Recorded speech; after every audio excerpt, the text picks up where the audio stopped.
it's your girl, Miss Phoenix. I just want to come to you guys and make a video kind of talking about something I saw on Facebook that really bothered me this morning. So I'm just going to jump right into it. So I seen a meme that says you should have to pass a drug test to receive a welfare check because I had to pass one to earn it for you. This is literally disgusting. It's very ignorant. It does not acknowledge people's human rights, dignity, and worth of a person. Obviously, a social worker did not create it because as social workers, we have some values that we live by, we go by. And that does not sit well with my values or my social work values.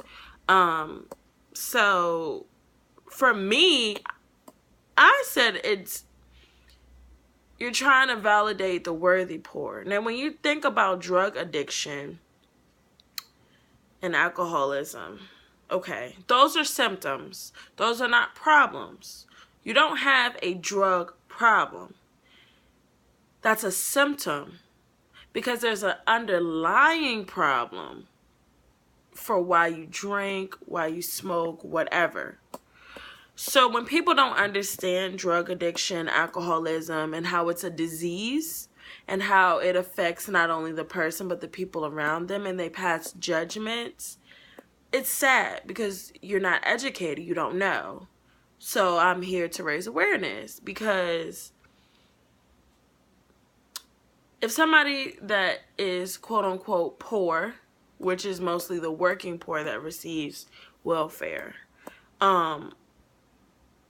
and they suffer from a drug addiction or alcoholism, for somebody to be like, you need to have a drug test. Okay, so if they fail the drug test and they can't receive benefits, then what? Then they become homeless. So then we have more children on the street. Because a lot of times these are families, sometimes larger families. So we're going to have children on the street. We're going to have children in shelters.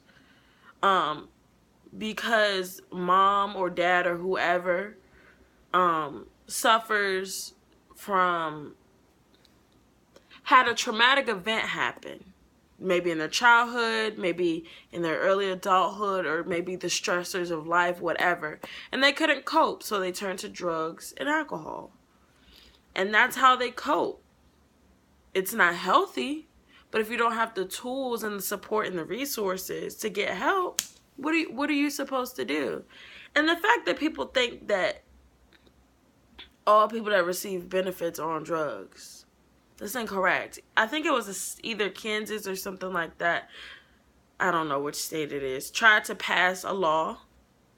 And when they did they made people take drug tests, it was a very small percent. It was either like 1% or 3%. I mean, it was really small. So for people to just make assumptions based on personal experiences in the media. So, I mean, typically somebody might in their life know somebody who receives TANF or SNAP or something like that. And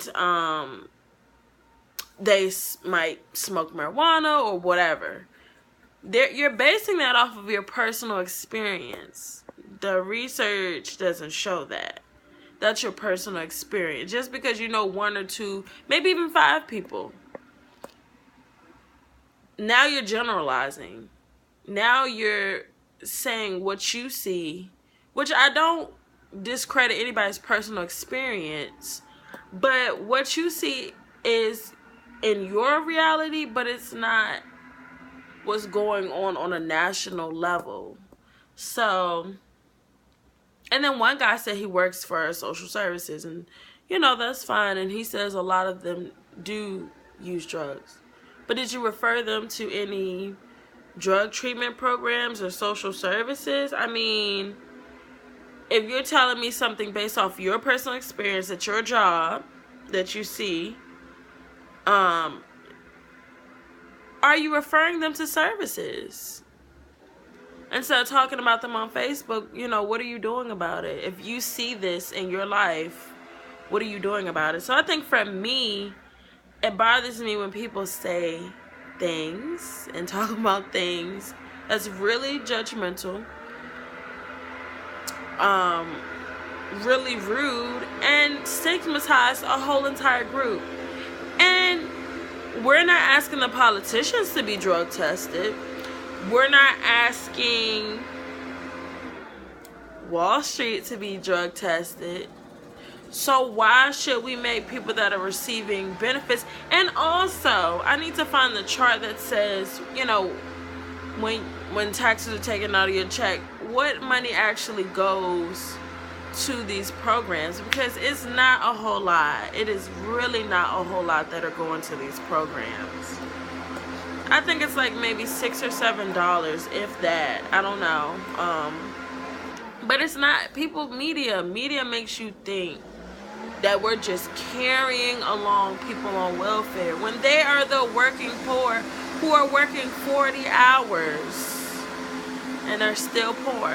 I mean, when you think about the income equality, the racial, when you think about the income inequality and the racial discrimination and issues, I mean, when you think about people who can't get jobs, because they have black sounding names, they're not getting callbacks. I mean, I read an article where this guy named Jose applied for like 700 jobs, very qualified, didn't get it. He changed one letter in his resume. He took the S out and made it Joe, and then he was getting jobs. I really don't understand why there's still discrimination of people of color, as if we're not qualified to do the same things anybody else is qualified to do. I mean, if you go to school, if you get the training, if you've worked in previous places, why can't we rise up? So, I mean, that's just my little spiel. You can comment below. Make sure you subscribe to my channel, and just let me know how you feel about it. Thank you for watching. Bye.